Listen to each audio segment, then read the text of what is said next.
Ok. Ok, estamos grabando. ¿Cómo sé que estamos grabando? Sí, estamos grabando. Estás grabando, estás Bueno, grabando. hoy es la última reunión del 2024, del 5 de diciembre, y vamos a continuar con los temas que veníamos trabajando, que eran los cuatro discursos de Lacan, y cómo estas fórmulas pueden iluminar un poco el trabajo que hacemos tanto en las clases como en los ensayos. Eh, me hice unas notas para que no se me escapara los puntos esenciales. El teatro es esencialmente un discurso, porque es un lazo social esencial. O sea, no hay teatro si no hay dos. Entonces, como mínimo, la escena y el público. Entonces, ya de por sí el teatro en su propia consistencia es un discurso. En Lacan, el discurso es lo que hace lazo social. Entonces, yo en el libro trabajé algo diferente a lo que hicimos en la reunión pasada, que es, yo trabajé las dramaturgias, trabajé las fórmulas desde la idea de dramaturgias. Después voy a volver a eso, la de autor, la de director, la de actor. Pero ahora nosotros estamos trabajando diferente, estamos trabajando jugando con cada fórmula. El discurso, dice Lacan, excede la palabra.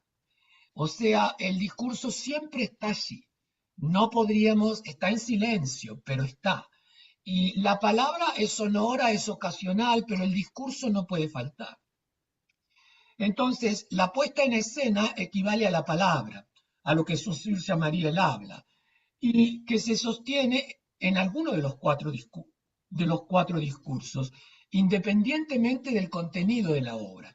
Y ahí es algo que en el libro insisto, en el problema del director o de los grupos que hacen teatro, de los teatristas, y es que muchas veces el contenido de la obra está cancelado o disminuido o moderado porque se ha elegido un discurso que no le es el apropiado, porque en general el teatrista no piensa mucho en el discurso, piensa en la obra y la monta, y si le dan una sala a la italiana, la pone en formato a la italiana, si le dan un estudio, trata de generar alguna otra cosita, pero en general no lo piensa como discurso a la puesta en escena, no la piensa desde decir, bueno, esta obra es sobre la violencia doméstica, ¿desde qué discurso me gustaría montarla? ¿Por qué quiero montarla desde ese discurso? ¿Qué quiero plantear?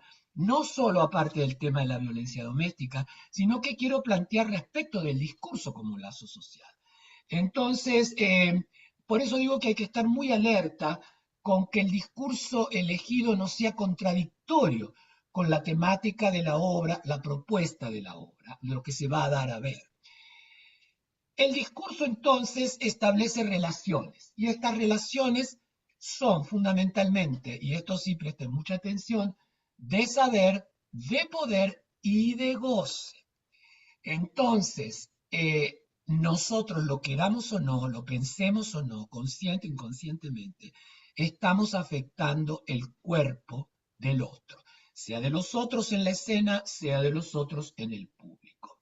Por eso hay que estar muy alertas para ver si el discurso con el cual estamos trabajando o que silenciosamente está detrás de nuestra propuesta es algo que nos conviene. Lacan dice que en la vida cotidiana nosotros no elegimos el discurso. El discurso ya está ahí, nos modela, modela nuestro decir, modela nuestro hacer, ¿no es cierto? Y obviamente está a nivel inconsciente. Por eso conviene explicitar los discursos. Por ahí ustedes ya de ahora pueden, en algún momento, aunque no hagan algo exhaustivo, pero por ahí se pueden hacer la preguntita en alguna de sus próximos proyectos.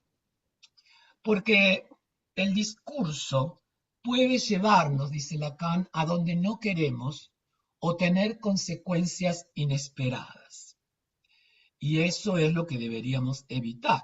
Las consecuencias inesperadas a veces las plantea, ¿no es cierto?, la crítica o los comentarios del público, donde de pronto se acuerdan muchos ejemplos que dio José, que dio Cipriano o Sandra, en el que de pronto la gente dice cosas que uno no esperaba, ¿no? Que lo sorprende.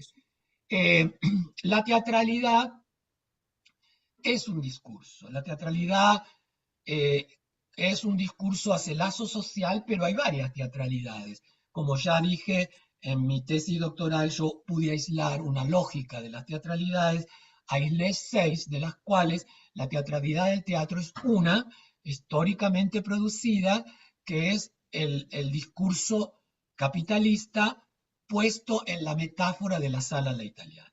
La sala italiana reproduce todo el sistema capitalista.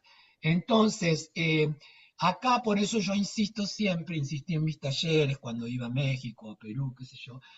Eh, Ayer me saludaron algunos de la gente que hizo mi taller en el Perú hace muchos años. Me mandaron hasta una foto.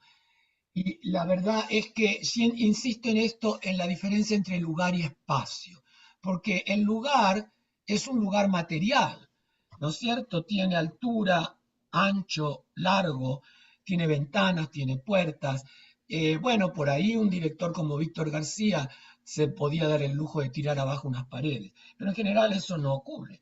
Entonces, el lugar es una determinación material que mucho no podemos cambiar, pero el discurso que nosotros vamos a hacer con la apuesta es algo, ese lugar puede alojar cualquier cantidad de discursos, cualquier cantidad de construcciones de espacio. ¿Mm? Uno construye un espacio como política de la mirada y entonces ahí hay múltiples posibilidades. Y los 4 discursos de Lacan nos pueden ayudar un poquito en eso. La otra cosa que hay que remarcar es que el discurso es siempre, dice Lacan, el discurso del otro, el discurso del amo. Para Lacan, el discurso del amo fundamental es el del inconsciente. Lo llevamos marcado, ese discurso es el que nos habla, naturaliza lo que no es natural, y entonces es muy difícil a veces ese discurso de modificar, porque a veces hay que adaptarse a un cierto discurso del amo, aunque uno no lo quiera, porque está también difícil de transvalorar, porque está a su vez cercado, sitiado por determinaciones financieras, institucionales, subsidios, cuestiones morales, cuestiones personales, etcétera. Entonces, todas entran en juego al trabajar una apuesta a partir de una temática específica y un discurso específico. Entonces, a veces no es tan sencillo decir, bueno, tengo libertad para optar por uno de los discursos. A veces no se puede. Cada uno de los 4 discursos de Lacan, como vimos, establece posiciones puntuales y relaciones que dan cuenta de cómo se produce el sentido. Por eso, como lazo social, el lazo social produce sentido. Estas relaciones pueden entrar en contradicción, pueden entrar en relaciones de consolidación, de contradicción, de oposición, etcétera, de transgresión, y van a dar como resultado un plus de gozar. Ya vimos, y un plus de gozar que nunca está completamente relacionado con el lugar de la verdad. ¿Se acuerdan la doble barra? Ahí la tienen, si están viendo el gráfico, ¿no es cierto? La doble barra que separa el lugar de la producción del lugar de la verdad. El agente, que sería el primer punto, es el que es al que el otro hace actuar.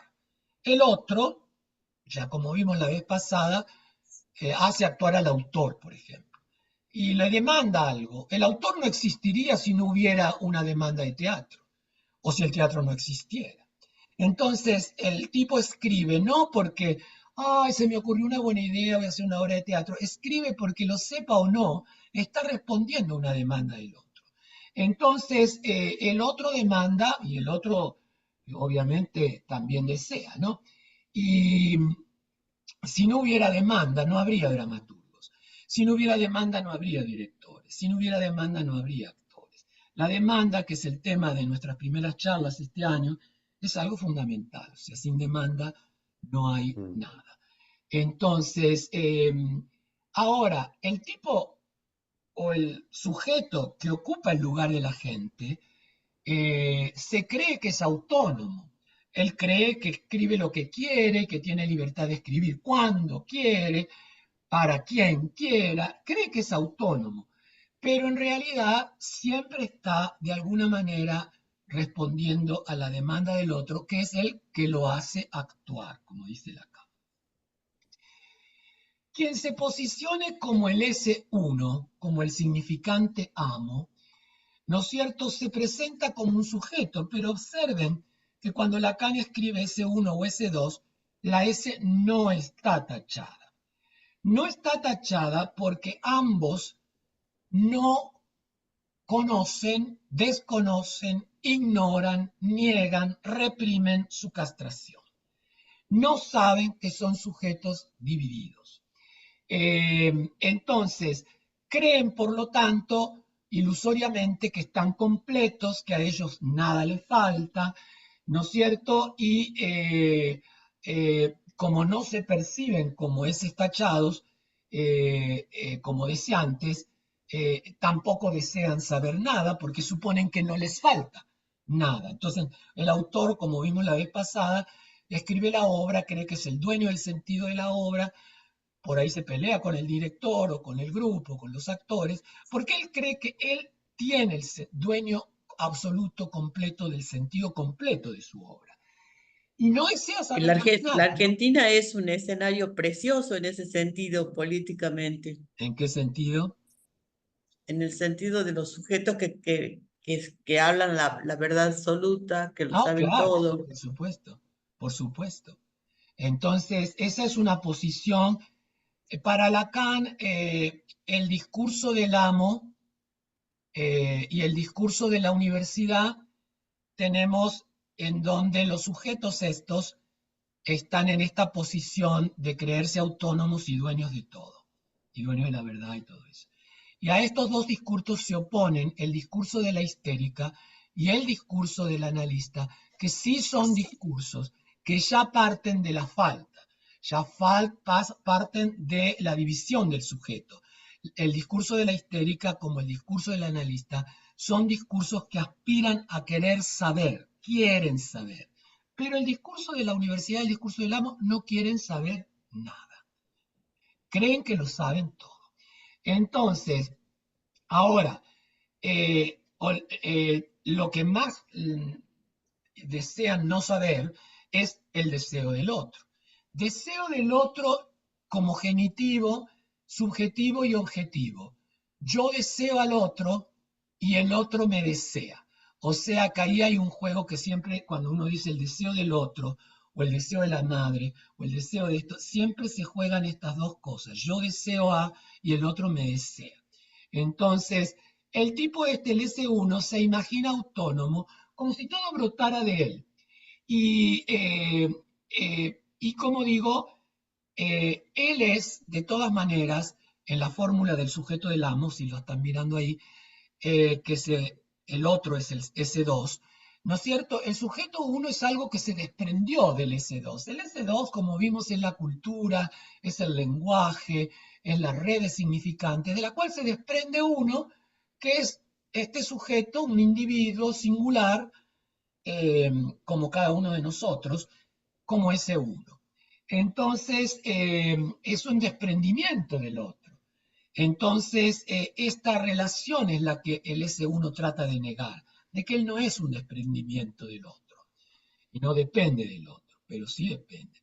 Cuando el S1 y el S2 ocupan el lugar de la gente, como en el discurso del amo y en el discurso de la universidad, respectivamente, como digo, no desean saber. Son dos discursos que están interesados, eh, eh, no están interesados en el saber sobre el deseo, sí están interesados en el conocimiento a veces como conocimiento ya formulado de la conciencia, pero no en el saber que importa en el arte, en la praxis teatral, en la praxis analítica, el saber siempre es el saber inconsciente. Entonces, eh, la praxis psicoanalítica, como digo, como la praxis teatral y el arte en general, no se interesan demasiado en la producción de conocimientos, eh, sino en el saber inconsciente, en ese saber no sabido, que tiene conexión con lo real. Me puse a pensar esto a partir de un libro que estoy leyendo de una francesa, no recuerdo ahora su nombre, lo estoy leyendo ahora de a poquito cuando tomo mate, en donde ella escribe un libro fascinante que se llama La ley de la madre, eh, con muchos casos clínicos que son un poco aburridos. Hay un capítulo entero sobre Joyce como caso. Pero dice cosas interesantes porque ella se pone en una posición de leer a contrapelo a Lacan, lo desafía, lo cuestiona, y la verdad que a veces no estoy tan de acuerdo con lo que dice, pero es muy interesante la actitud de ella respecto del lacanismo. Y no Entonces, es alguien que se llama no no sé. me acuerdo ahora, lo tengo en la otra computadora. Bueno, A ver si está acá. No, no, no lo tengo acá a mano. No, no lo tengo acá. A ver, se llama, espera. No, no lo tengo acá. Eh, entonces, la, ella de pronto plantea la inconsistencia de Lacan en la relación con el síntoma y en la relación de lo simbólico con lo real. Según ella, y creo que sí, en eso está correcta, Lacan maneja dos perspectivas contradictorias. Una, que en lo real no hay sentido. Y la otra, que lo simbólico podría instalar algún sentido en lo real. No sé si ustedes perciben la diferencia tremendamente política y ética. Nosotros como teatristas, ustedes como teatristas, pretenden instalar sentido en lo real, porque en todo lo que venimos hablando estos 2 años, y según mi perspectiva, que ahora voy a modificar probablemente para los próximos años cuando nos reunamos, porque voy a explorar estas tesis, venimos con que nosotros hacemos una apuesta en la cual armamos un semblante para dar cuenta de un real. Entonces, la autora esta, lo que descuida a mi entender es el impacto de Nietzsche en Lacan, si bien lo nombra a veces, pero ella creo que no entiende muy bien este, el tema de lo que es la apariencia en Nietzsche, y yo me puse a repensar todo eso. Por eso digo que me voy a poner a trabajar esto. ¿Hay un sentido en lo real? ¿Hay un saber en lo real o no? Ahora bien, la otra perspectiva. Si no hay sentido en lo real, yo puedo inventar un sentido para instalarlo como un componente simbólico imaginario en lo real. Eh, la transformación social o la revolución social podría ser planteada o pensada de estas dos perspectivas. Hay un real que insiste cada vez en inscribirse, es un real que se maneja con la repetición, un real que es incurable, un real que no se va a cambiar, o bien hay la posibilidad de inmiscuirse en esto real y poder modificar ese trauma inicial. Pensemos en el trauma de la conquista nomás. ¿Podemos modificar ese trauma de la conquista desde lo simbólico imaginario, desde una invención simbólica imaginaria? Bueno, lo hablamos el año que viene esto, porque yo me voy a poner las pilas en esto de trabajar esto, porque me parece muy importante. Tengo que terminar de leer el libro, probablemente releer varias partes, entender bien, y como ella pone las citas de los seminarios, revisar un poco los seminarios de la CAM. Ahora bien, de la relación entre el S1 y el S2 va a resultar la producción, el objeto A como plus de gozar. Es algo que cae, es algo no previsto ni para el S1 ni para el S2. Es algo que viene de la relación entre S1 y S2 y sobre todo del trabajo del S2 sobre el S1. El otro día vimos del trabajo del director, del trabajo del actor, del trabajo del público, el trabajo de la crítica, siempre cae un plus de gozar, que es un menos de gozar, porque es un gocecito que nunca llega a satisfacer la demanda de un goce pleno, que es al que tuvimos que renunciar para ingresar a la comunidad. Nunca recuperamos ese goce pleno, que por otra parte es mítico, ¿no? Entonces, eh, la producción a su vez es una producción que hace cortocircuito con la verdad. La verdad, vimos, no puede decirse toda. Este es otro tema que quiero revisar, porque Lacan a veces es un poco confuso, superpone la verdad con lo real, y yo también, ¿no? Pero creo que hay que empezar, cuando piense lo otro voy a tener que pensar esto. Eh, Porque cuando Lacan dice que el semblante es una apariencia de lo real, hay como un sentido esencialista ahí de lo real, ¿no? Todavía esto de que es un trauma inmodificable, que no podemos cambiar, que no podemos curar. Y en Nietzsche, la apariencia no es nunca la apariencia de algo previo que permanece y que se repite de distintos modos. Como yo entiendo lo de Nietzsche, que viene de Heráclito, la apariencia es la apariencia, es el ser aquí y ahora. Y dentro de 5 minutos hay otra apariencia y es el ser y aquí y ahora. Pero no hay cada una de esos semblantes o esas apariencias, no es una versión posible de un ser previo que asumiría distintas manifestaciones. Yo creo que en eso Heidegger creo que lo exploró bastante bien, también lo voy a revisar, y en realidad en cada momento la apariencia es la manifestación de la verdad, pero no una manifestación de una verdad que estaría previa y que tomaría distintos modos. No, no, es siempre eso, y luego es otro, y luego es otro, y luego es otro. Entonces no sé si se entiende. Gustavo, esa sería la teoría que Lacan maneja en el seminario 20 cuando está lo de los nudos de, ¿cómo es Claro, aquello? Que el semblante está a cada instante modificándose, ¿no? ¿Por qué? Porque él está precisamente atemporal. Incluso él lo explica muy bien ahí al final del seminario claro. 20, ¿no? Pero en el seminario 23 lo cambia. Entonces hay que volver, cuando se pone loco con los nudos y trabaja con estos dos matemáticos y empieza a hacer Ajá, todas esas cuerdas y todo se hace la francesa esta habla de cómo se embrolla Lacan con todo eso.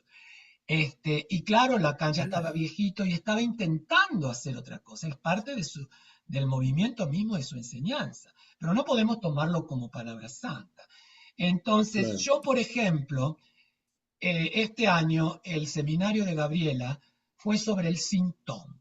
Y yo al principio de su seminario le mandé una pregunta. Le digo, cuando Lacan arma el nudo Borromeo, simbólico, imaginario y real, las tres cuerdas, de las cuales no están unidas, solo una, si uno saca una, se salen todas. Este, y la diferencia de la cadena atlética, en donde todos los aros están unidos uno con otro. Uno saca uno, pero la cadena en la atlética no se destruye. Pero si uno saca uno de los tres, imaginario, simbólico, real, desaparece todo. Ahora, cuando habla del síntoma, dice que es una cuarta cuerda que, como los tres nudos en un sujeto, en nosotros, en lo imaginario, lo simbólico y lo real, están siempre desajustados. El síntoma es lo que va a ajustar y mantener ajustaditos estos tres nudos para que no nos vayamos a la mierda. Ahora, yo le pregunté entonces a la Gaby, Gaby, para vos, ¿cuál es el estatus teórico o metafísico, si ustedes quieren, del síntoma? ¿El síntoma es real? ¿Es simbólico? ¿Es imaginario? ¿Cuál? Y entonces ella me contestó, ay Gustavo, yo no pensé eso, pero lo voy a pensar y después te voy a decir. Nunca me contestó. Eh, eh, entonces, ¿cuál es el estatus real? La autora esta francesa bordea todos estos temas, todavía no se ha decidido mucho, y ella lo plantea más como el anillo de lo real, pero el anillo de lo real es uno de los anillos del Borromeo, no es el sintón, no es el cuarto nudo. Yo no sé el cuarto nudo, qué es, en qué lugar ponerlo, en simbólico, real o imaginario, la verdad que no sé. Bueno, otro tema para el año que viene. Eh, entonces, este plus de gozar nunca coincide con el lugar de la verdad, que en el discurso del amo es el sujeto dividido, que sostiene, está taponado, está ninguneado por la barra del algoritmo por el S1. El S1 desconoce que por debajo de él está el S tachado. Ahora, este plus de gozar, este objeto A, ya sabemos, puede tomar distintas apariencias metafórico-metonímicas a lo largo de la cadena de la producción enunciativa de un sujeto. Entonces, ahora bien, para terminar, si ustedes, yo les mandé el PDF de mi libro sobre los cuatro discursos lacanianos y las dramaturgias. Como les dije, el abordaje fue diferente porque yo partí de las dramaturgias. A ver, ¿qué fórmula es la que más se acerca a la dramaturgia de autor? ¿Cuál es la más cercana a la dramaturgia de director? ¿Cuál es la más cercana a la dramaturgia de actor? Entonces, yo hice nada más que una primera jueguito, pero no hice todos los juegos que hicimos la vez pasada. Entonces, partí de una hipótesis con varias posibilidades, que no hay ninguna relación entre las dramaturgias y los discursos lacanianos. Uno podría decir, bueno, no hay ninguna relación, ¿para qué joder con esto? Que cada dramaturgia responde a uno de los cuatro discursos, o que cada dramaturgia puede admitir ser leída desde los cuatro discursos. La dramaturgia de autor, leída desde los cuatro discursos del amo, de la universidad, de la histérica y del analista. O bien que cada dramaturgia puede admitir los cuatro discursos teniendo por ahí alguno como dominante. Yo no trabajé estas posibilidades, así que ustedes si quieren pueden jugar con eso. Entonces, lo importante es que advertirles que la aproximación que hago en mi libro no es la aproximación que estamos haciendo aquí. Entonces, ahora sí, si ustedes quieren, yo no sé, Cipriano, si tú leíste y se te ocurrió algo que quisieras agregar a la dramaturgia al discurso del amo. No, no, Sea a mí nada, me resonó por todas partes esta presencia del otro, ¿no? Y la demanda del otro bien.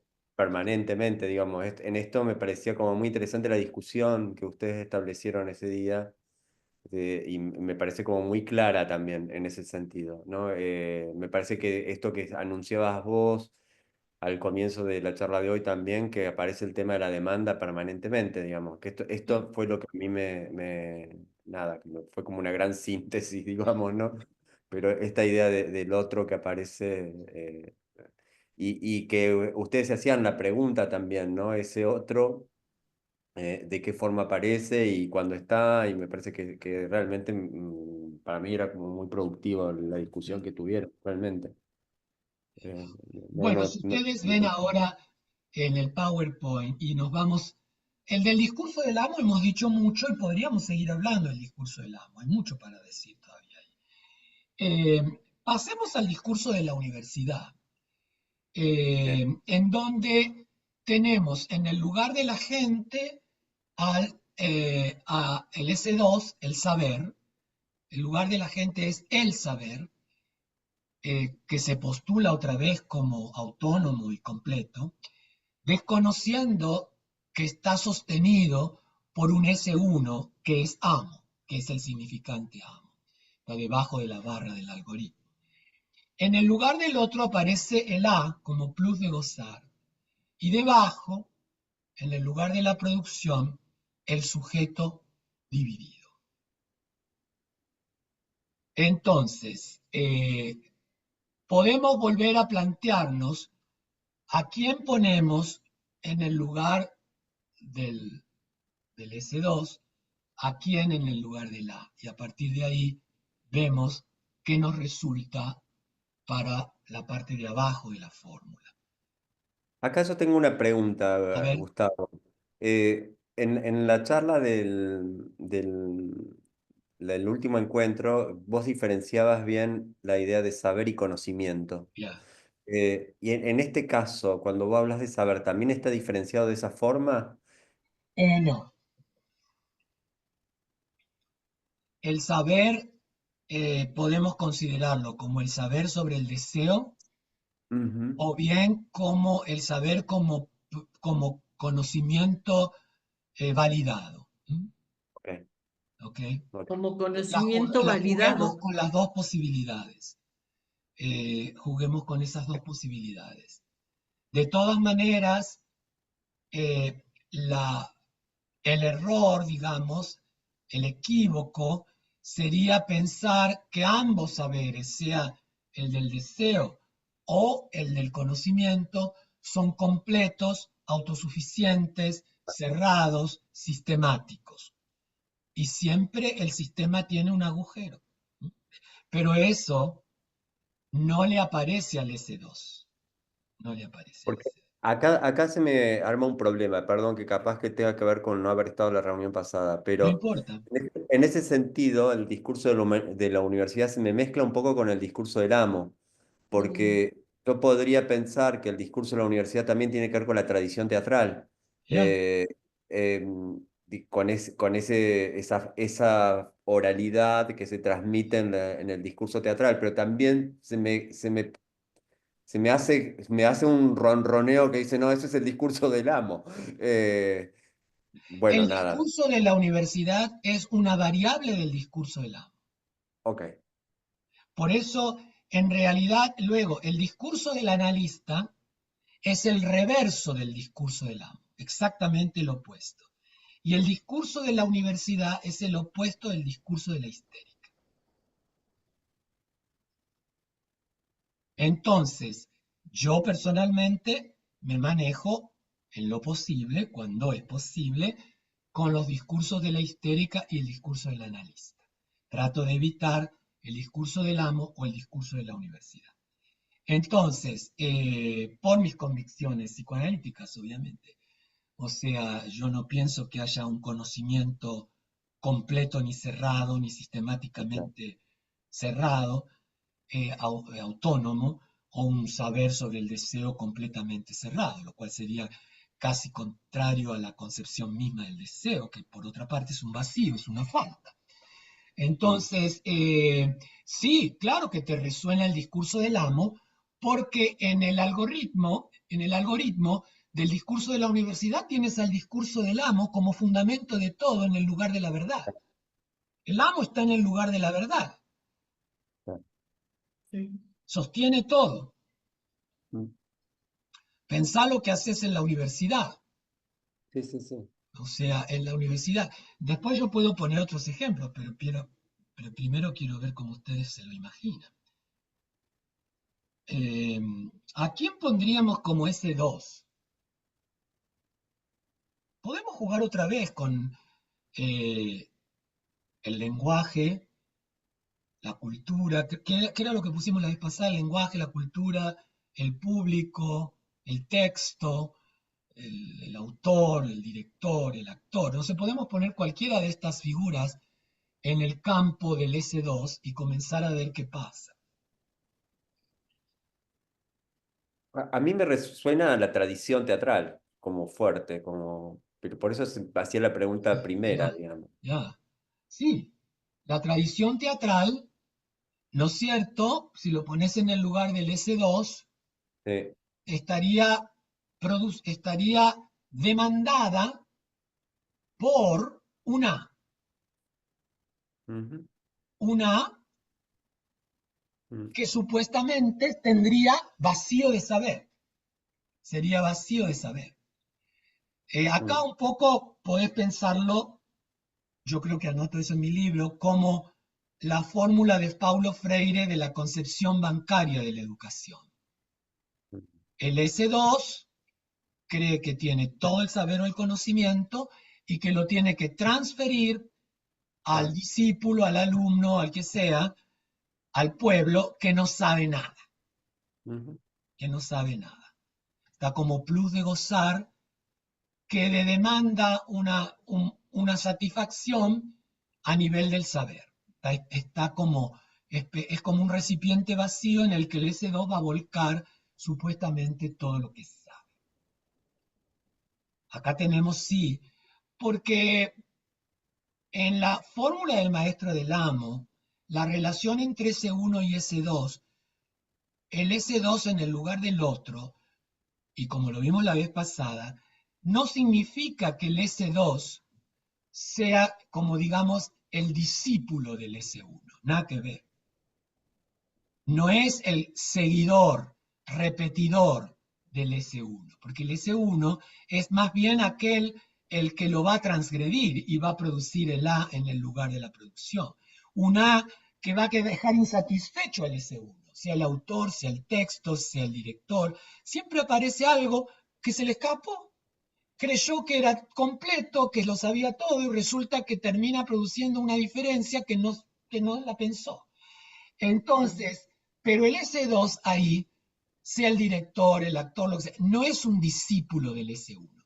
Pero en la fórmula del discurso de la universidad, el A es el discípulo resonador de este S2. Es aquel sobre el que se va a volcar el saber o el conocimiento para que lo repita y luego resulta que no lo repite igual y por eso produce una diferencia que es un sujeto tachado.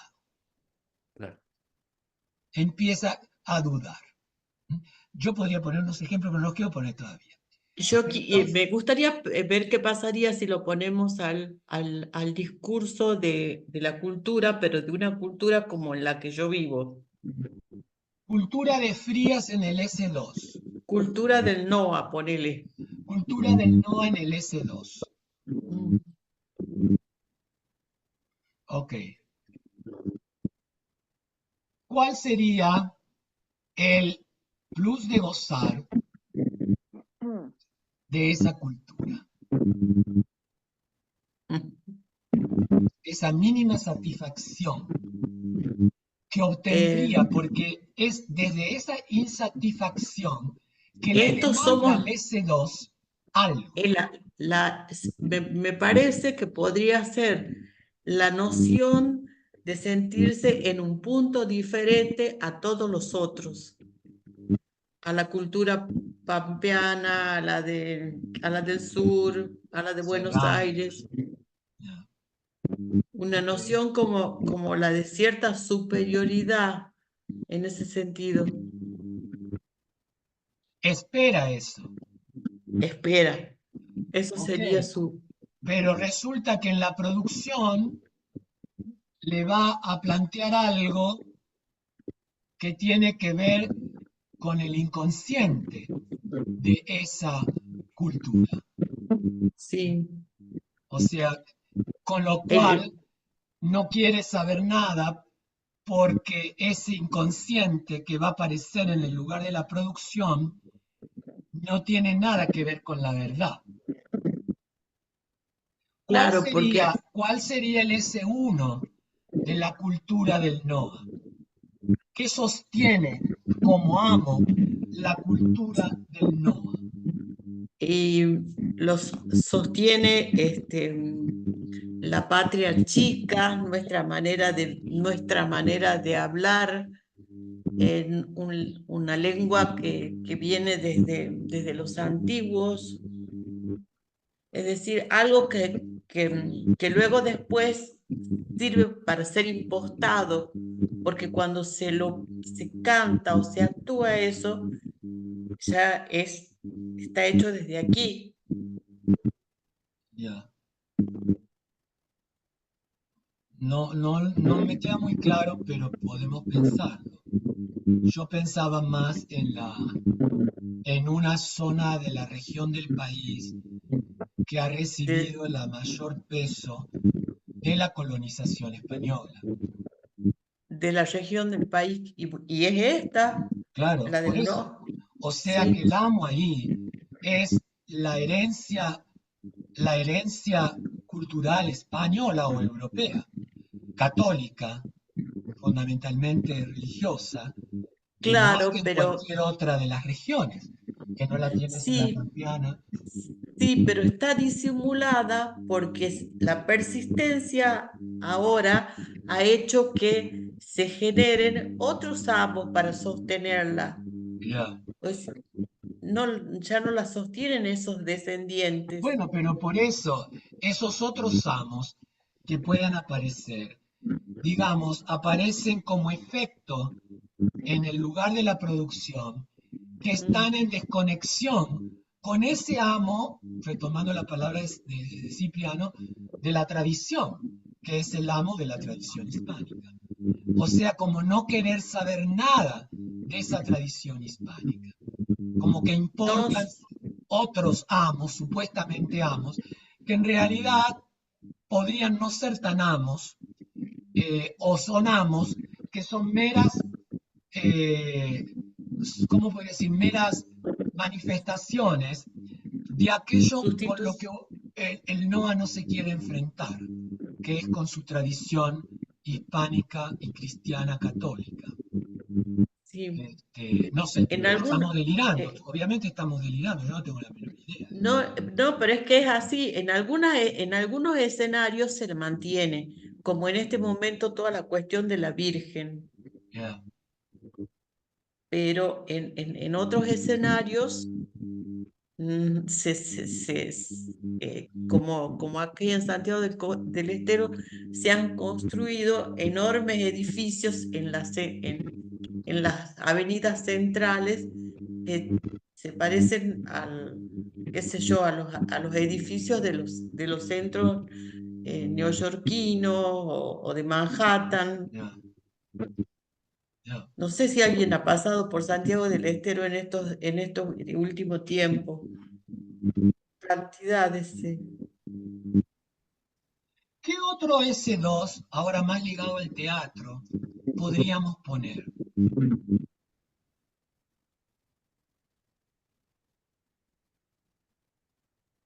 Podemos volver a poner el autor, ¿no? Ya no como S1, como amo, sino como el significante del saber.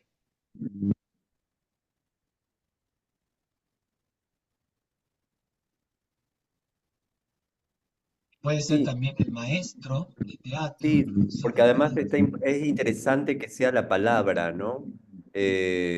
Porque hay algo también de cómo la palabra, digo, estoy pensando en el director, en el maestro, en el dramaturgo, como un lugar donde la palabra, donde se ostenta la palabra eh, sobre el cuerpo, sobre la experiencia del cuerpo.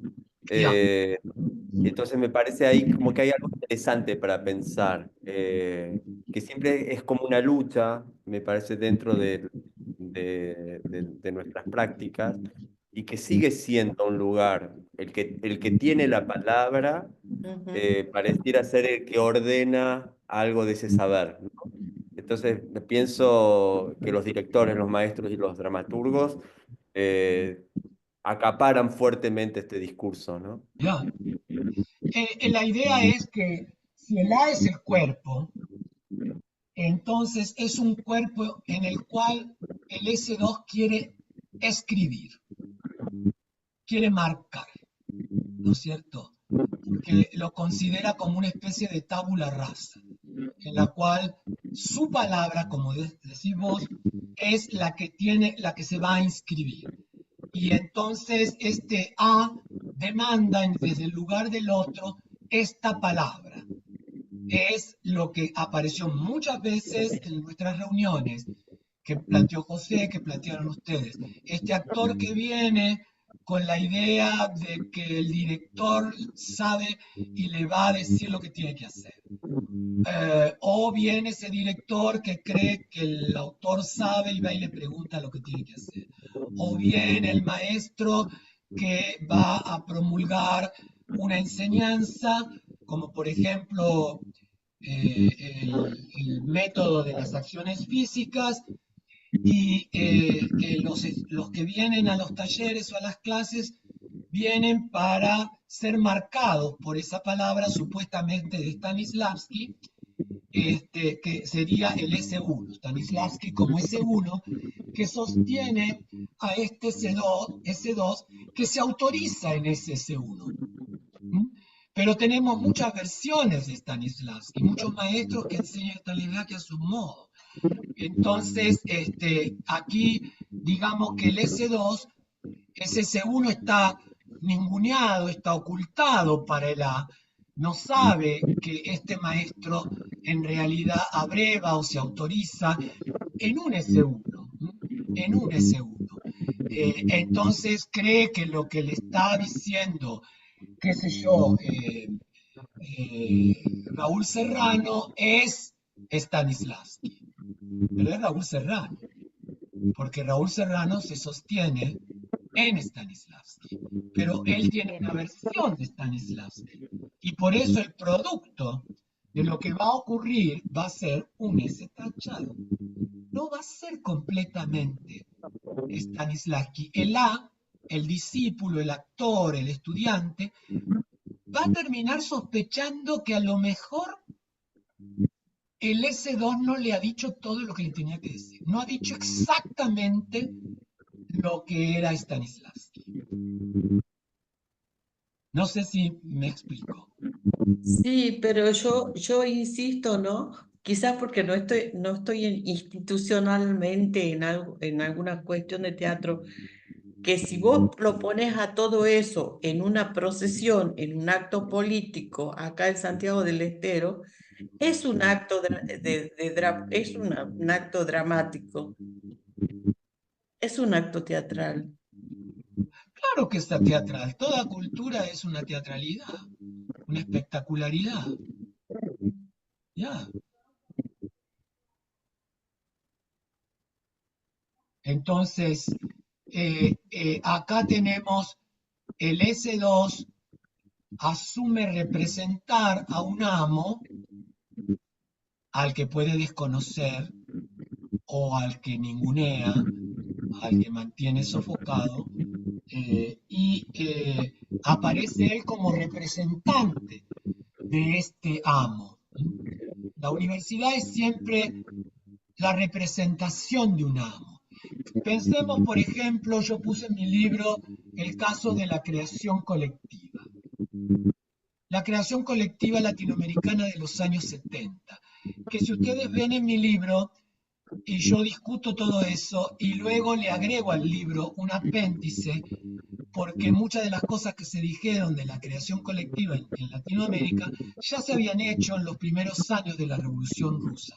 No hay nada nuevo. Por eso, cuando conseguí ese ensayo de este ruso y lo leí, dije, pero ¿cómo? Pero si todo esto nunca nadie habló de este tipo. Pero todas esas experiencias ya se habían hecho en la Revolución Rusa, incluso más interesantes, más experimentales, con mayores perspectivas. Pero vean esto, el discurso de los teatristas de los 70, creación colectiva o no, se autorizan en quién. ¿Quién es el S1? o quiénes son los S1 de estos teatristas de los 70 en América Latina, de creación colectiva o no. ¿Quiénes les parece que son los S1 ahí?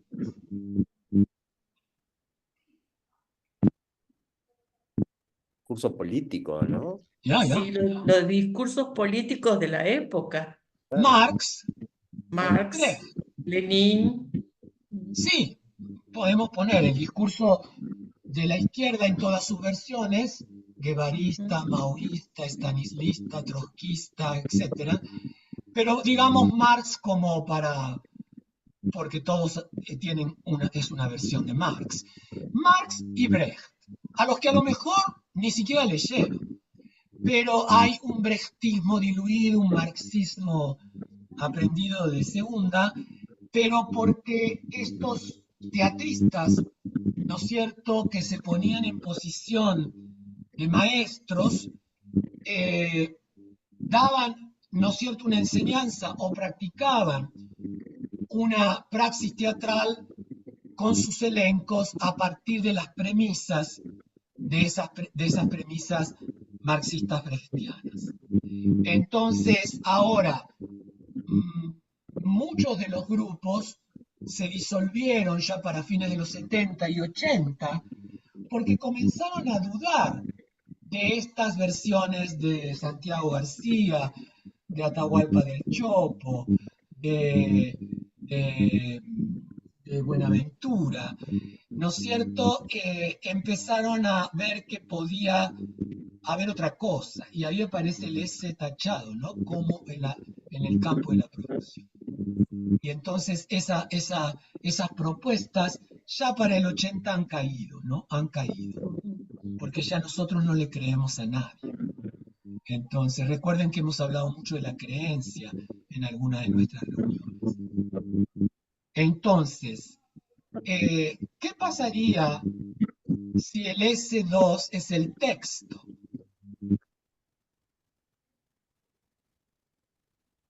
Me parece que podría ser cuando hay un análisis muy exhaustivo del texto, de ver la coma, qué quiso decir, las didascalias.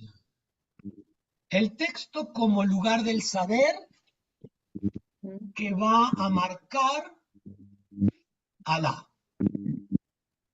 ¿Quién sería el A?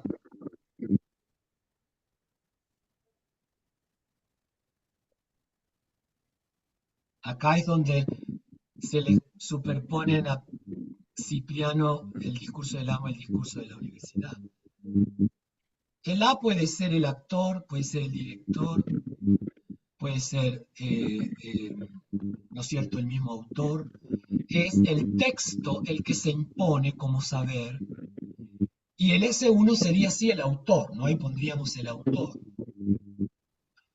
Incluso podríamos pensar el fundamento de un texto. ¿Cuál es el fundamento de un texto? No es propiamente, el autor, ¿no?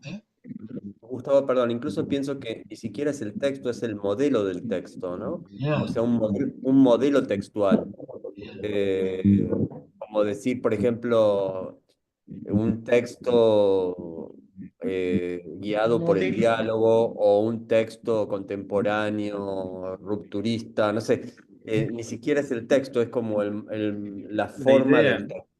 Sí, la idea. Yeah. Por eso digo que el S1 no se podría ser el autor, pero hay algo que es más allá del autor, que tiene que ver con estos modelos, que tiene que ver con la cultura de ese momento, que tiene que ver con el otro también, ¿no? El otro en sentido cultural.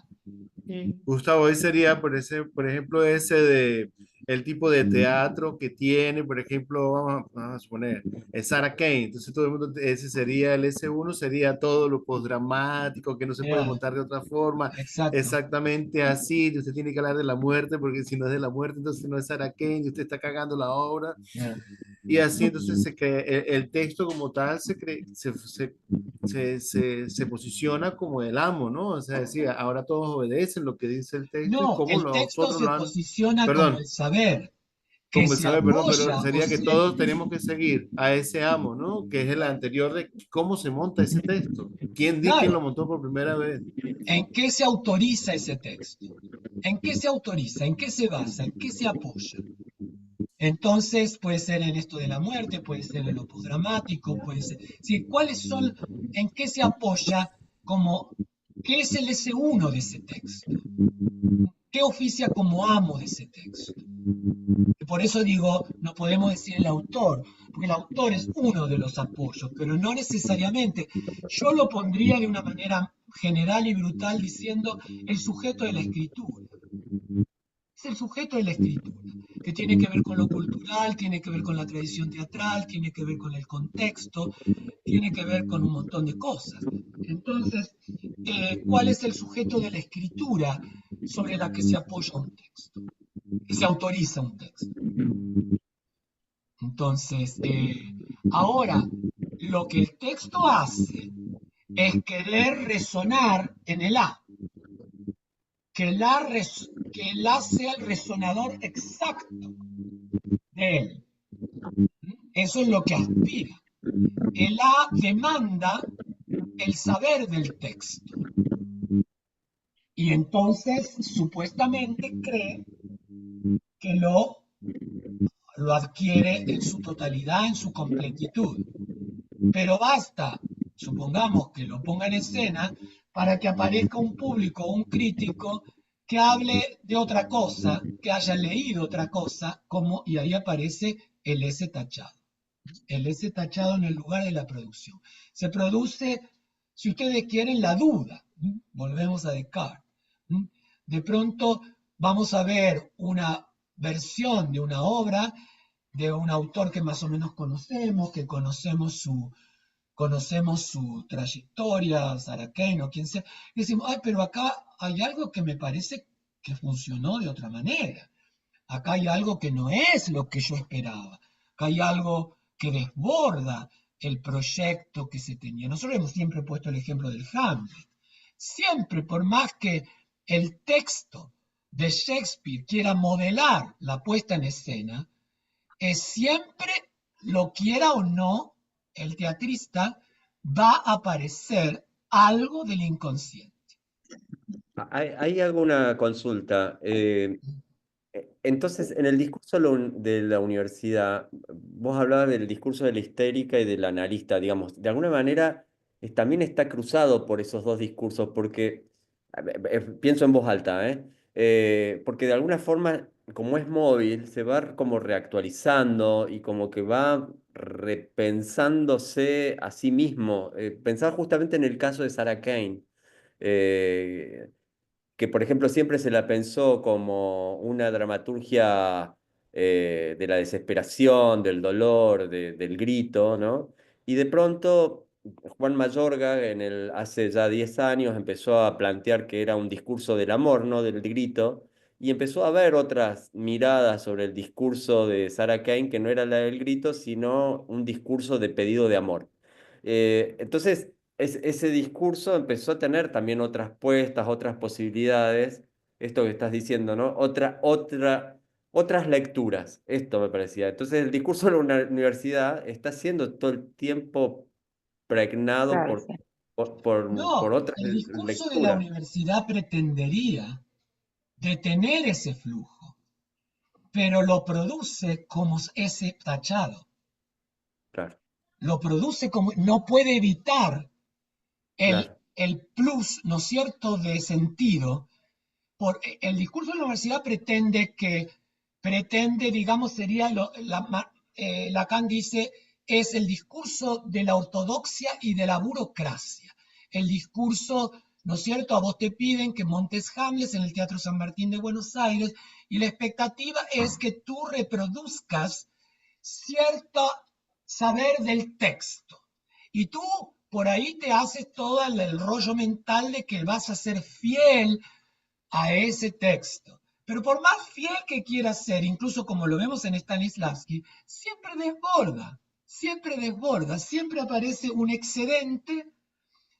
excedente que cae, un resto de sentido que cae en el lugar de la producción, ¿no es cierto?, como un excedente que se te escapó, que tiene que ver con tu lectura, porque en el caso este de Mayorga tendríamos que ver cómo su demanda de amor se proyectó en la demanda de amor en el texto. Entonces él ama ese texto de Sarah Kane y ve otras cosas, pero en realidad, porque seguramente vio varias puestas que se pretendían ortodoxas y él vio que por más ortodoxas que quisieran ser, había algo que hablaba de otra cosa, que hablaba de otra cosa. Entonces ahí sí, él cambia y va a plantearse el discurso de la histérica. Pero ya lo que estamos viendo es cuál es el discurso que sostiene tu proyecto. Tú pretendes, crees que vas a poder montar un Shakespeare exacto como el texto lo plantea. Si tú partes de esa, o puedes partir del discurso del amo.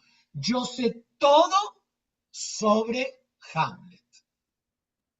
En el del 2, ¿no es cierto?, tú vas a proyectar ese saber, tú te das como el lugar del saber, el texto como el lugar del saber, y tú lo vas a poner en escena.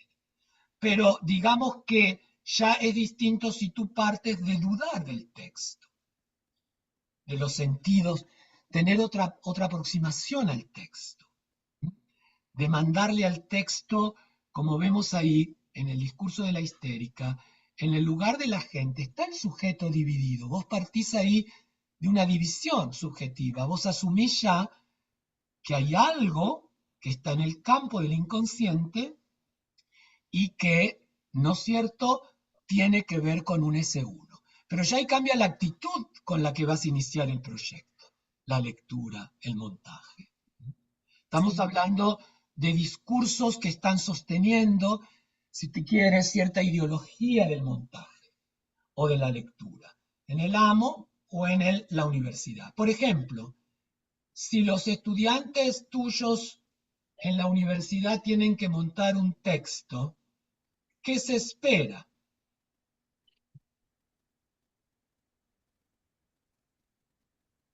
Tú tienes que dirigir una obra desde el S2, vos como director, como texto, a estudiantes que están en el lugar de la tabula rasa, les vas a enseñar, los vas a guiar, les vas a decir dónde se tienen que parar, dónde tienen que decirlo, qué es. Tú vas con la idea ya armada, o el concepto, como a veces dice José, de la apuesta. Y la querés y querés que los chicos respondan a ello. Y por ahí los chicos responden, pero aún en ese hacer, en ese responder, ese otro deja caer una diferencia. Nunca va a ser exactamente el concepto con el que se partió. Va a aparecer otra cosa, que se te escapó. Pero esa es la actitud con la que tú comienzas el proyecto, en la cual te apoyas para hacer el proyecto, que es muy distinto de partir de un proyecto, como en mi caso, en donde, como yo digo, yo voy sin ningún concepto y sin ninguna idea. Lo que le ha costado tanto a José, tanto sufrimiento de aguantar eso. O sea, esperar que el concepto lo produzca el S1, lo produzca el otro. Que el S1, el que va a ser el significante amo del espectáculo, lo produzca el otro. No sé si se entiende la diferencia. Si yo puedo ir con un concepto que luego se desvaría, pero otra cosa es partir de la idea de que no tengo ningún concepto. Porque soy un sujeto dividido. ¿Y qué te sostiene para presentarte entonces? ¿Eh? ¿Y qué Ahora, te sostiene? fíjense que en el discurso de la histérica, el sujeto dividido está sostenido por el plus de gozar, por el objeto del goce, la causa del goce. Yo ahí, el S tachado del discurso de la histérica, la barra del algoritmo lo separa del goce. Yo no sé muy bien cuál es mi goce. Y luego, cuando hago todo el trabajo, va a aparecer un saber en el lugar de la producción que va a tener algo que ver con ese goce, en el lugar de la verdad, pero no todo. No me va a decir todo del goce, de la verdad. No me va a decir todo de la verdad. Va a estar las dos barras ahí separando al saber de la verdad.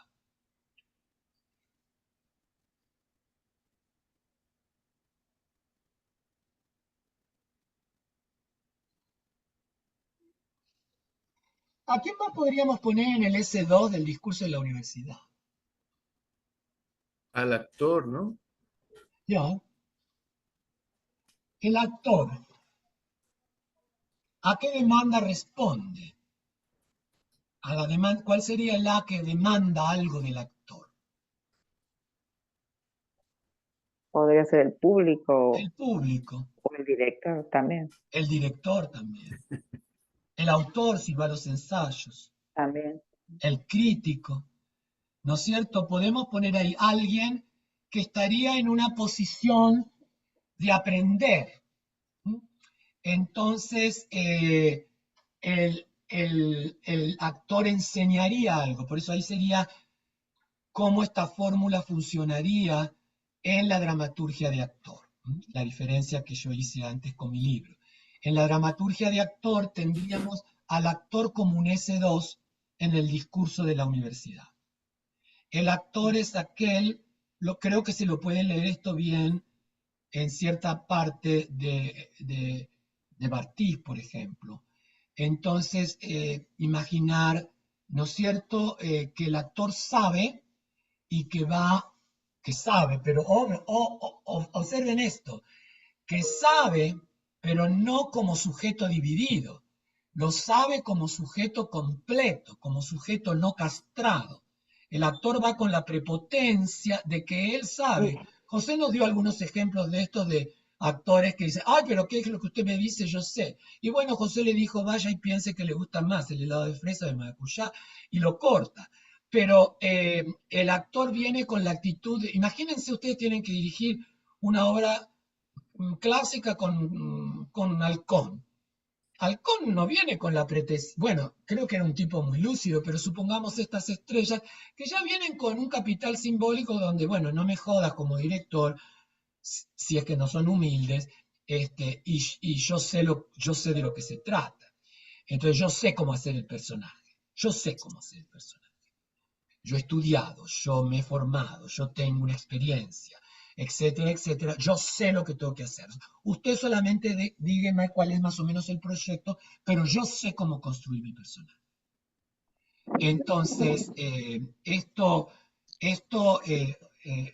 tipo lo hace no con la misma actitud que lo haría el actor como discurso tachado en el discurso de la histeria, en el lugar de la gente, en el cual él es al que hacen actuar, pero como está dividido, duda, duda, duda. Claro, porque el actor siempre, él está, ¿cómo se llama? Él sabe cuál es su función, ¿no? Tiene que hacer una performance, pero él se encuentra siempre unos límites que él no sabe. Entonces creo que ahí es donde él se divide totalmente, ¿no? Porque él dice, bueno, yo estoy bajo esta dirección. Entonces es mi responsabilidad seguir esa pauta de dirección.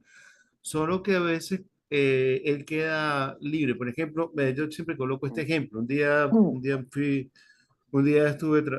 que estaba con Diego en La Paz, que estaban montando el Rey Lear, Diego Aramburu, y tenía un elenco muy lindo, ¿no? Y había unas actrices súper potentes y estaba disfrutando mucho el proceso de montaje, pero los actores y a las actrices consiguieron un momento en que ellos hacían como una fiesta, pero era una parte muy difícil, que es donde el Rey Lear va a mandar a matar al niño y todo ese conflicto que aparece ahí, ¿no? Entonces todos ellos hicieron una fiesta y pasaban uno por encima de otro, y había una actriz que era muy buena, ¿no?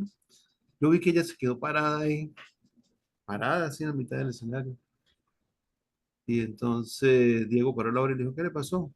Dijo que me siento como una pelotuda aquí al frente de todos ustedes, no me dicen qué tengo que hacer.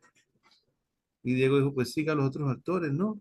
No, yo no sirvo así, usted no me puede decir así. Y se armó un conflicto ahí, ¿no? Ah, Entonces yo dije, claro, él le quitó el piso, ella tenía una pauta, ella sabía y ella venía muy bien en las primeras escenas, había hecho una performance, pero en el momento donde se quitaban todo y hacía una improvisación que era una fiesta, ella no consiguió adaptarse con los otros 6 actores que estaban en la escena y no eran actores iniciantes, eran actores ya de mucha experiencia y que Claro, habían trabajado en muchos proyectos juntos, esa pero fue fiesta no la estaba respuesta fue la pautada. mejor.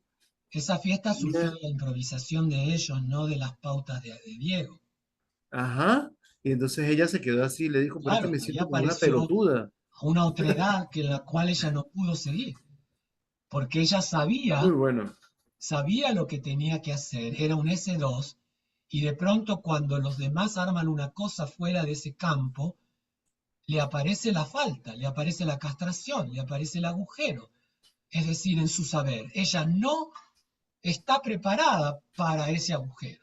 Ella está preparada, asume que ella sabe lo que tiene que hacer y se apoya obviamente en el S1, que sería el director, el Diego Aramburu, que le daría las pautas. Pero en cuanto aparece algo diferencial, entonces se produce el S tachado en el lugar de la producción y ella se paraliza, se paraliza. Claro, porque es ahí, Gustavo, creo que siempre el S2, en este caso, poner el discurso de la universidad, el S2 siempre está soportado sobre otra pauta que le están Ya, ya, diciendo, que ya. él cree que es ahí. Estaríamos jugando entonces a lo ideal, a lo que tú tienes que ir hacia allá. Tú no te puedes salir de esos límites, porque si te sales del límite quedarías en la histérica. Empiezas a girar sin sentido, no tienes un falo que te controle, ¿no? Ya. Sientes. Ya, pero en el caso del S2, en el discurso de la universidad, eh, el S1 funciona como su garantía, aunque lo Claro. desconozca, aunque lo ningunee, aunque lo Sí, imagine. Imagina cierto. que el director es el amo y que también es un sujeto no tachado, no castrado y que sabe todo. Entonces se apoya sobre ese uno. Ese es S1. El S2 se apoya sobre el Sí, S1. ahí está la frase esa que yo siempre le digo a los actores, ¿no? Que me dicen, ¿usted por qué jode tanto? ¿Por qué repite tanto? ¿Por qué hace, me provoca? Yo hasta sueño con usted. Yo le digo, claro, ¿por qué? Porque es que ahí ustedes son el centro de atención. Si la obra está bien, el público y la crítica van a decir, qué buena obra, qué actores. Pero si ustedes la cagan, van a decir, ese director sí es malo. Entonces me pasa la responsabilidad al S1. Ya, El S2 se desmarca. Ahí esta obra claro, fue una cagada porque José no me dirigió. claro. Pero ahí aparece toda la cuestión de la imposibilidad, lo que Lacan va a trabajar desde otra perspectiva, que es la de la función paterna. Entonces está el padre muerto que hace la ley, que sería este S1 que tenemos aquí bajo el S2, y que es el padre idealizado, en donde el sujeto no puede, o cuando uno va a un análisis va a desidealizar al padre, que es la cosa más, o al quien funcione como padre, ¿no? De la función padre, la función de comando, la función que marcó al sujeto, que lo haya puesto quien lo haya puesto, la vecina de enfrente, qué sé yo. Pero es la función ley, la función padre. Entonces, que está el otro padre. Ese es el padre, este que tenemos imaginario, simbólico, como ley, es el padre simbólico imaginario, pero hay un padre real que ha quedado afuera. En el tótem y tabú es cuando los hijos matan al protopadre, ¿no es cierto? Y se lo comen, aparece el tótem, ¿no es cierto? Y de pronto no se dan cuenta que matando al padre queda un resto del padre vivo como espectro, que es el padre real y que es el que va a ser el fundamento del super yo atroz, que lo combina a gozar, ¿no es cierto?, hasta reventar. Entonces, hay esta cosa que me apareció acá, esperen un segundo que no me la puedo sacar. ¿Por qué ahí está.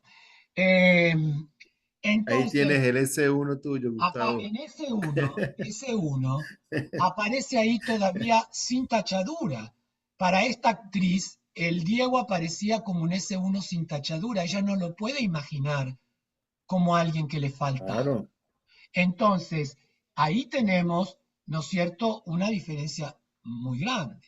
Entonces, ahora es un padre idealizado, es el que en el que está autorizándose.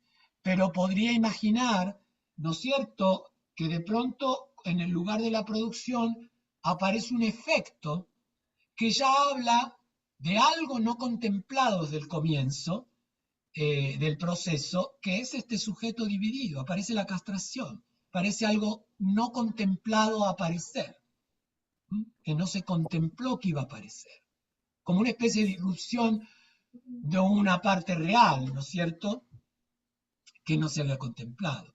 Entonces, ahora, ese sujeto tachado en la fórmula del discurso de la universidad está denunciando al sujeto 1 en la fórmula como sostén en el lugar de la verdad. No es el lugar de la verdad. ¿Sí? Es un sujeto autónomo que se cree completo, que se cree no castrado, que ocupa el lugar de la verdad. Pero el S este tachado ahora aparece ahí como una especie de duda, cuestionamiento, sospecha, y por eso las dos barras entre el sujeto tachado y el S1. Siempre ocurre. Siempre ocurre. Pero ahí es donde ocurre lo que vos decís.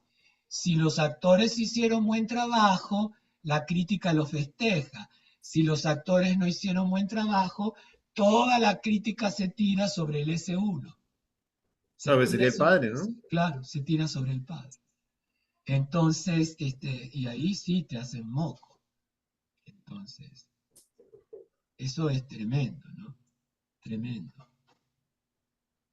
Que después, bueno, por eso te digo la idea que yo les decía al principio.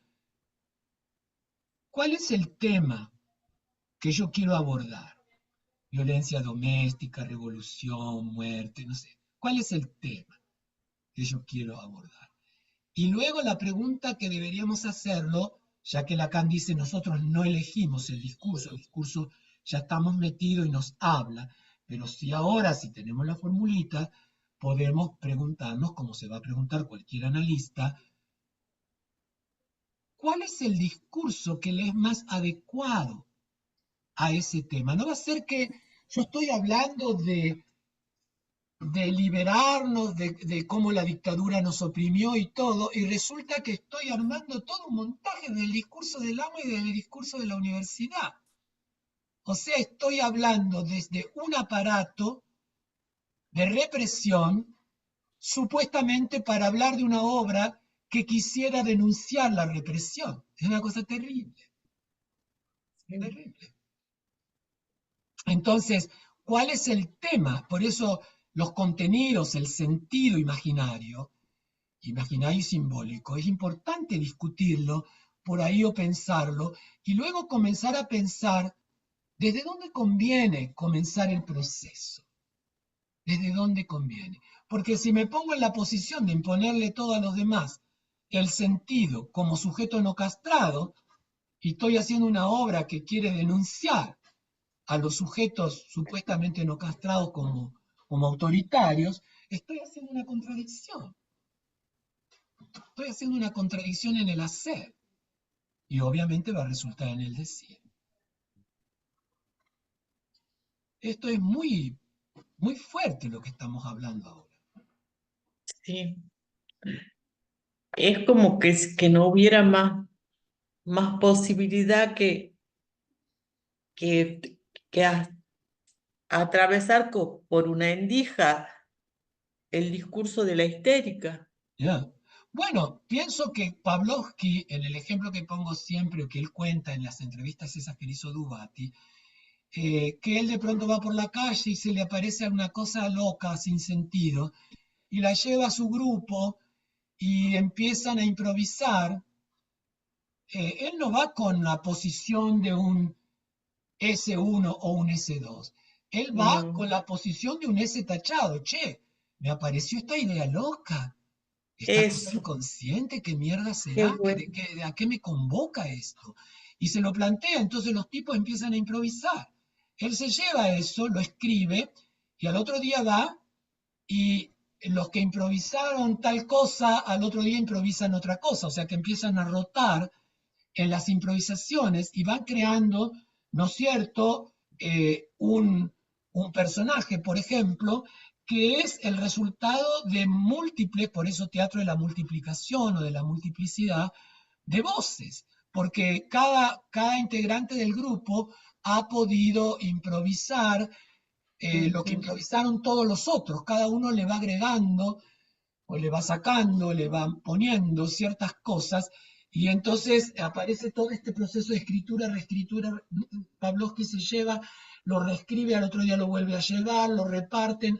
Bueno, vos hiciste este personaje ayer, hoy haces otro, y entonces comienzan, como todos ya saben de qué estás atrás, pueden improvisar y se van generando personajes múltiples, de múltiples voces, polifónicos, si ustedes quieren. Entonces, ahí sí, Pavlovsky parte del discurso de la histérica. O sea, con un sujeto dividido que lo asaltó una idea, un concepto que no entiende de qué trata ni por qué se le ocurrió, y lo propone, ¿no es cierto?, como en el sujeto de la histérica, al otro. Pero el otro, para Pavlovsky, es su grupo y es su amo, es el significante amo. Es su grupo de actores el que oficia como amo y que va a producir un saber. Y un saber, un S2, separado del plus de gozar. Entonces no va a decir todo el plus de gozar. Va a ser un poquito, una media verdad, un medio decir de la verdad. Entonces, pero el comienzo del proceso, insisto en eso, el comienzo del proceso en Pavlovsky es un S tachado. No es el S1 o el S2 que tomaría una Griselda Gambaro, ¿no es cierto? Entonces, como vimos en algún momento, donde se cree que es la dueña del sentido, que conoce todo de su texto, etcétera, etcétera. Entonces elige la dirección que le es obsecuente y le permite algunas cositas, pero no muchas, ¿no es cierto? Entonces, pero el comienzo del proceso es el que vale, ¿no? ¿Me pongo en el posición de agente de C1 o me pongo en posición de agente como S2? Como S2 me apoyo en algunas autoridades. Ujú. Yo sé por qué esto lo dice Marx, o por qué esto lo dice Lacan, o por qué esto lo dice Freud, o por qué esto lo dice Brecht, o por qué esto lo dice Kant. ¿No es cierto? Siempre le atribuyo todo a un S1. Y si falla, la culpa es del S1. La culpa es del S1. Esa es la estrategia del sujeto que no quiere procesar al padre ideal, que no se queda ahí. Prefiere sacrificarse, someterse, porque en última instancia puede endilgarle la culpa al otro. Él no tiene culpa. Pero ya, si es un sujeto emancipado, ¿no es cierto?, ya tiene que afrontar la responsabilidad de su acto. Ya no puede Claro. decir, esto es por culpa del otro. La cagué yo, esta es cagada mía y yo no puedo endilgar al otro. Entonces, estas cosas son muy interesantes.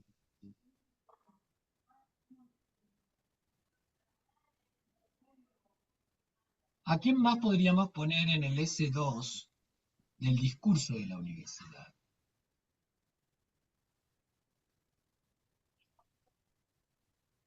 Pongamos al director.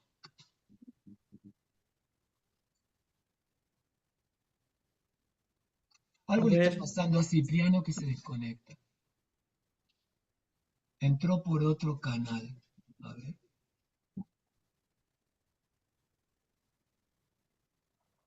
Graciela, José. Ahí se salió otra vez. José, ¿tú estás con dos líneas? Sí, sí, sí, sí. Ah, ok. Y Cipriano, no sé por qué entra y sale, entra y Lo sale. que pasa, lo que pasa es que se me acabó la batería de los audífonos. Ah, Entonces entré por el teléfono. ok, perfecto. Todas esas combinaciones yo no sé cómo hacerlas, no tengo la menor idea. Así que son magia contemporánea. A ver, ahí entró otra vez. No, se ve que no puede entrar.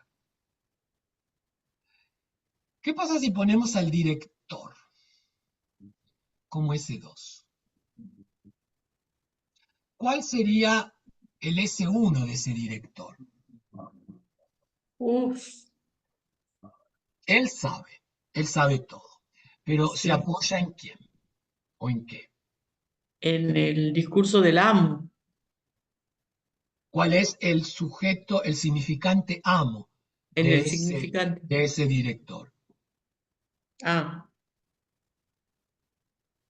Toda su Las- experiencia, ¿no? Todo lo que él su considera, Claro, experiencia, todo lo que él dice, yo soy el que se sabe todo, cada coma, todas cada las, todas las bibliotecas que ha leído, lo ya, que nos, debe y de lo que ha hacer. hecho.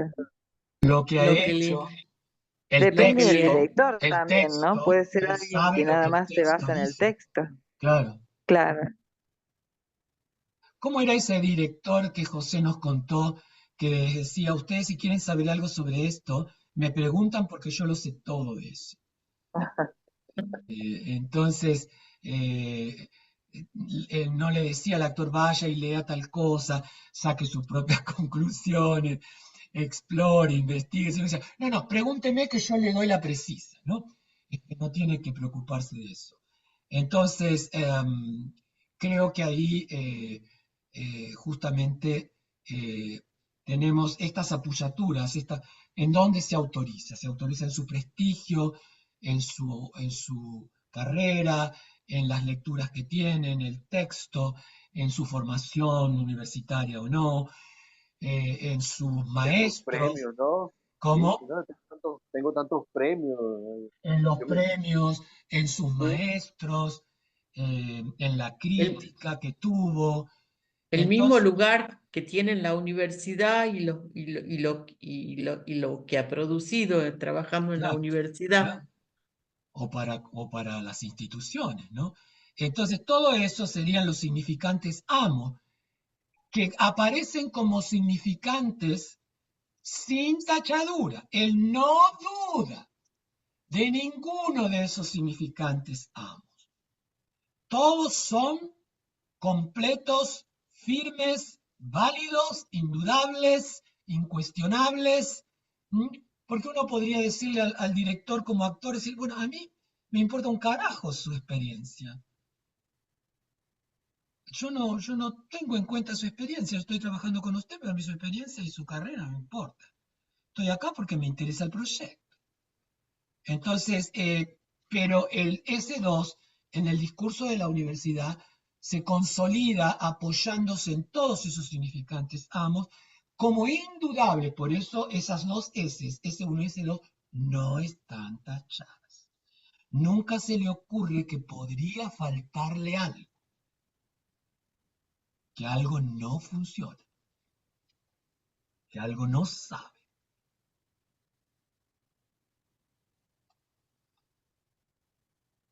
Y el A de este director, ¿cuál sería? Puede ser el actor Ya, o el público. el público, el equipo técnico, o sea, el elenco, digamos, y el público. Entonces, Sí. para él es alguien que va a decir algo, a alguien que supuestamente no sabe, para que esa persona tenga un saber, que sea su réplica, su resonancia, pero siempre le sale el tiro por la culata del S tachado en el campo de la producción. Siempre hay alguien Claro, medio. y si falla la producción, la culpa fue del actor o del técnico. Entonces, claro, pero siempre hay alguien que ve otra cosa que él no vio, que él no vio. hay una, incluso a nivel de la formación actoral, ¿no es cierto? Entonces uno dice, bueno, yo me baso en Stanislavski, ¿verdad? Y entonces los actores lo toman, lo hacen, lo registran, lo asimilan, toda esa técnica, pero en un momento, con ese maestro o con otro, va a surgir la duda de que no lo sabía todo, de que la técnica no me permite hacer todo, de Stanislavski no me permite hacer todo, de que le falta algo. ¿Cuál es el agujero en la técnica de Stanislavski? Nadie se planteó todo eso. Tiene que haber un agujero en la técnica de Stanislavski,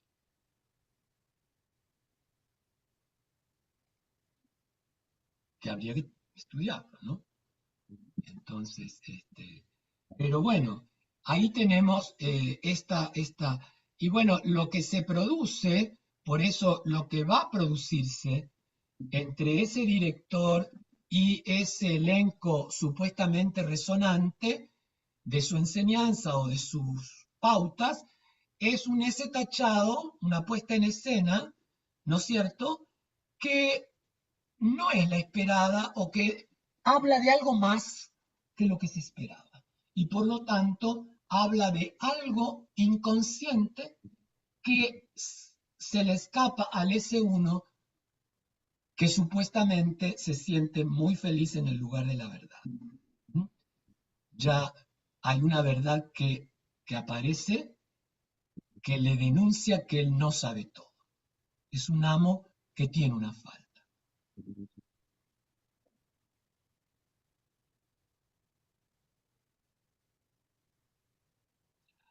Así que bueno, podemos seguir después con las otras fórmulas cuando empecemos el año que viene y ver cómo, porque la idea es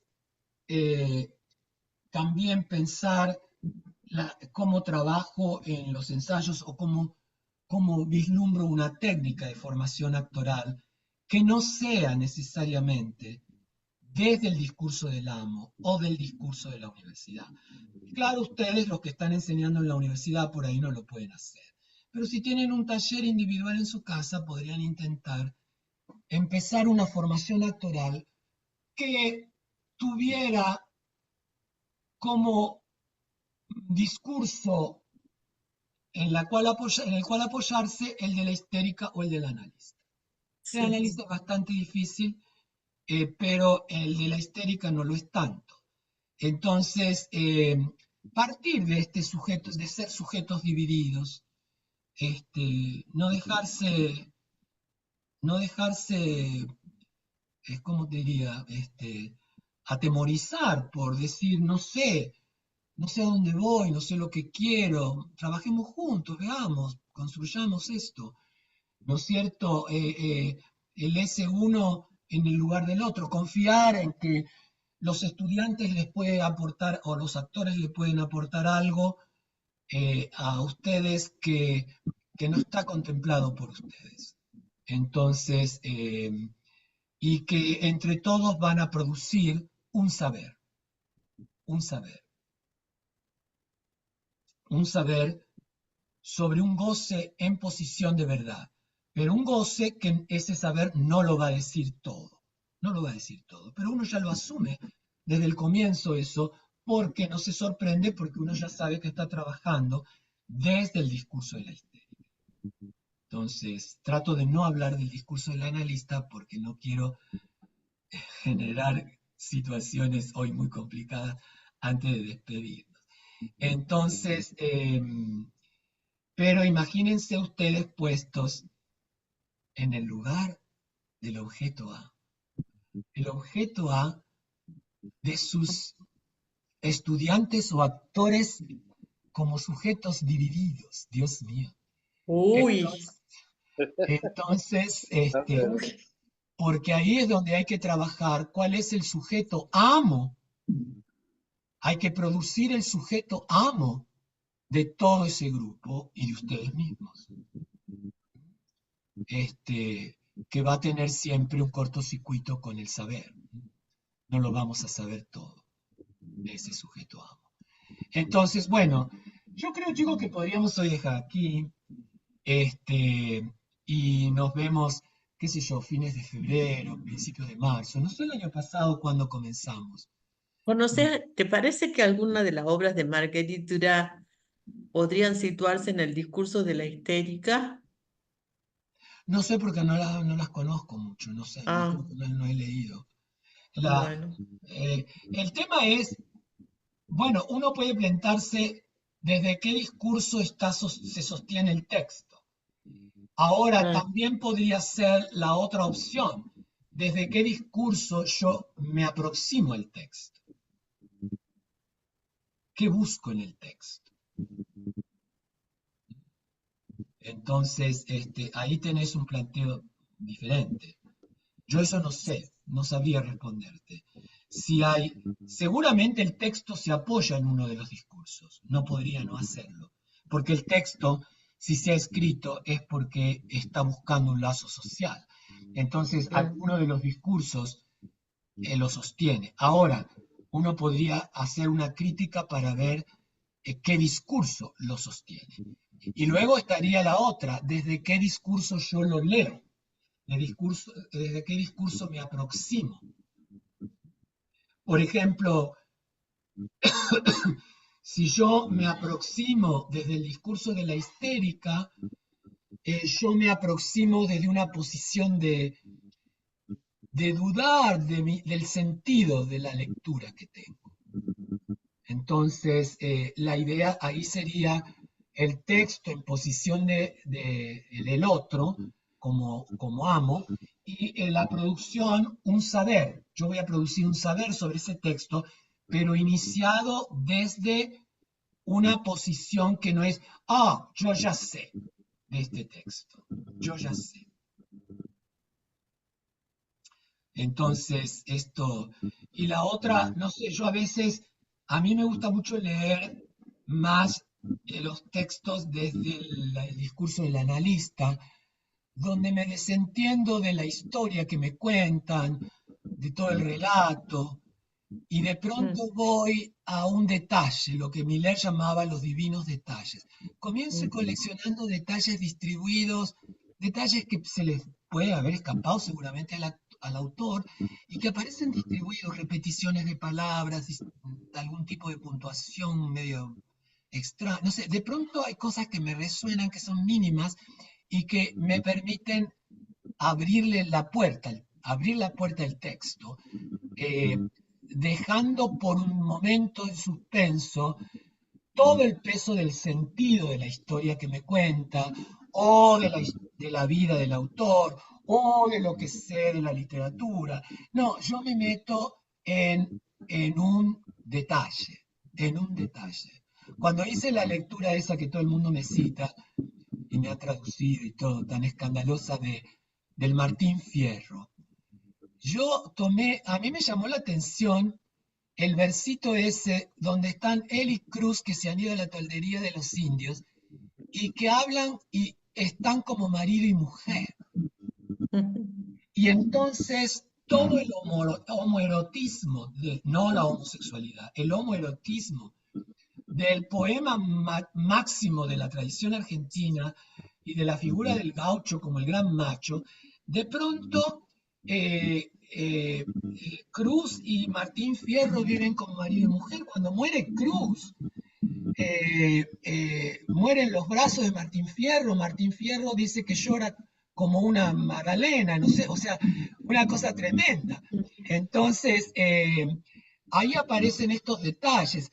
En una novela que estaba leyendo de, de Isabel Allende hace unas semanas, sobre la Guerra Civil Española, una novela estupenda, y hay una parte en la que ella usa una expresión, porque yo digo, ¿cómo esta mujer escribe una novela así por año con una base de investigación sobre los temas que trabaja impresionante? Investigación histórica, cultural, lingüística y todo. Ay, el pobre Cipriano quiere entrar otra vez. Entonces, resulta que en la página que es 70, ella dice, eh, supongamos como si yo le dijera ahora, voy a por una manzana. Y yo dije, voy a por una manzana. Esa es una frase de Madrid. Nosotros decimos, voy por una manzana, no voy a por una manzana.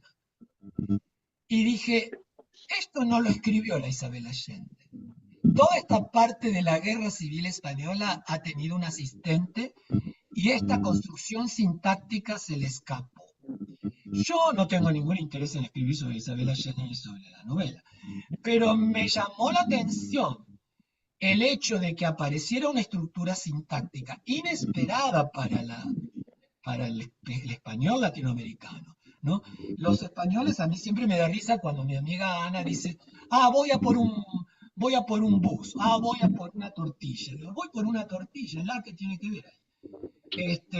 Entonces, digo, es el único momento en que aparece, solo una vez aparece esa sintaxis, justo en la primera parte, que es la más documentada sobre la Guerra Civil Española, y por eso creo que ahí o citó algo y no le puso comillas, o bien hay alguien tiene colaboradores de investigación, que es lo que yo supongo, que es lo que hace también Vargas Llosa, tiene muchos colaboradores, y que alguien escribió esa parte y a ella cuando lo corrigió, pues seguro que lo ve, se le pasó esa construcción sintáctica. Pero a mí me chocó, me sacó del texto cuando la leí. Me sacó el texto. Divinos detalles, divinos detalles. No sé cuál sería la consecuencia de hacer un estudio del texto a partir de este lapsus, ¿no?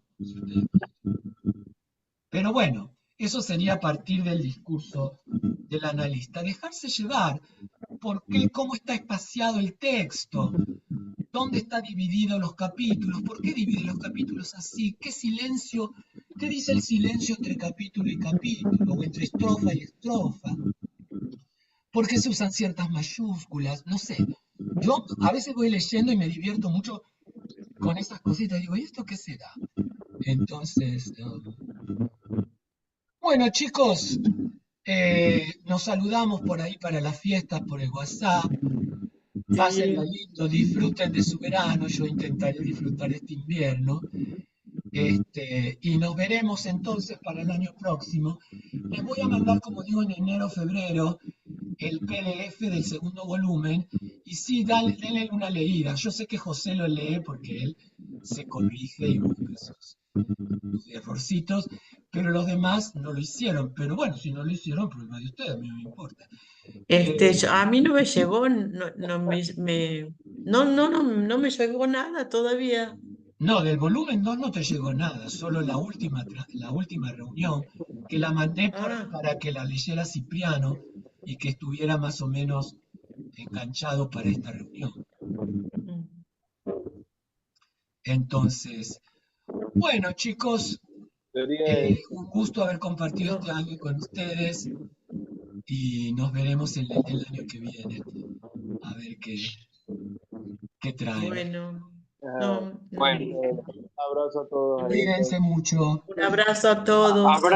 Abrazo a todos, los sigo con el teléfono silenciado. Chao, bueno, Cipriano, un abrazo. Un desastre. Chao. Chao.